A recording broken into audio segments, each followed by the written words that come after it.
My journey as a VIP Christian began when I was a child.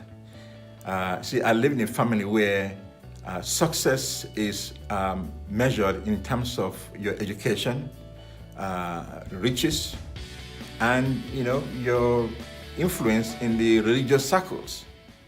If you came to our house in those days and you were studying to be a teacher or a geography student, you are not well respected. You are either an accountant, an engineer, an attorney, a professor in a college, someone who commanded respect, who has enough money to dress well, to have the house and the cars. So I took that to be my own focus of how to be successful in life. Okay, so I went to school, graduated, and tried to get some good job. But I found out that it was never enough. There was always something more to do, one more degree to have, one more job to have, one more money to have. And as I look at the world, then and today, there's so much wealth in the world, and the world is not better for it. So there must be something missing. Okay, so God took me on a journey where I stumbled and fell, and God picked me up. I stumbled and fell several times, and then God gave me the understanding of what a Christian really meant. So I became a Christian through the EE evangelism explosion when they presented the gospel to me the first time. In fact, I remember exactly what happened then. Gary Williams, who led the team to our house, asked me, are you sure you're going to go to heaven? I said, yes, of course, I'm sure. And when he asked me, why was I so sure? I said, well, because I am a good person, and I am this, I am that. And so he waited until I finished, and he asked me, he said, what is the pronoun in your answer? I said, I. And then he presented to me that, I had an eye problem, either my eyesight or myself. And I was broken, I thought I was a Christian all these years, but I was not. I did not know Jesus in my heart. I didn't know that Jesus would die for me. I didn't need Jesus to die for me because I was good enough. So God solved that problem of religion. But even when I became a Christian, I was discontent because something was still missing there for me. I wasn't satisfied. I would open the Bible up in the morning and go through the pages and what is it in there? I mean, is it just going to church and going to Christmas holiday and all those things that we are doing?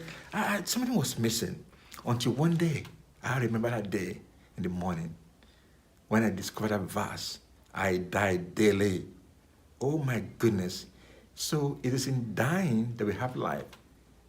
It's in dying. So, my eyes wide opened. I saw things I wasn't seeing before. And when I began to incorporate the dying process into my life, that's when I began to enjoy understanding what the gospel really meant. And the wealth of God started coming out gradually. Okay? So I went through that. And I went through education. I went through the wealth. And I found out that wealth in God's instance is not just accumulation of materials. It was how I can influence the world, what kind of impact I can make in the world. That's the true wealth, which I call the new wealth of the gospel. So that is my journey from childhood. And I stopped there because that was a very critical moment for me. Because when I discovered this truth, by God's grace and mercy, when I asked this question, God took me back and back and back in the Bible. I wanted to find out why. What's the origin? What's the power of the gospel? And that's when God took me all the way before the foundation of the earth. That God had a vision, intent, and purpose.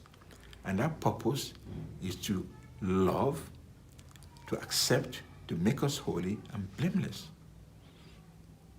And this can only be done to people who are not lovable, who are not acceptable, who have so much deficit in their lives, and who have been undervalued. So God knew that all ahead of time. All my stumbling and rising up, God already knew them. So God called me to write that book, The VIP Christian, and to be, an ambassador of the gospel and bringing the gospel to the marketplace, to bring the wealth of the gospel. The gospel is so wealthy. So we can serve the wealth of the gospel, not the leanness of the gospel. And so we can bring fragrance and make the impact and influence that God intends us to have.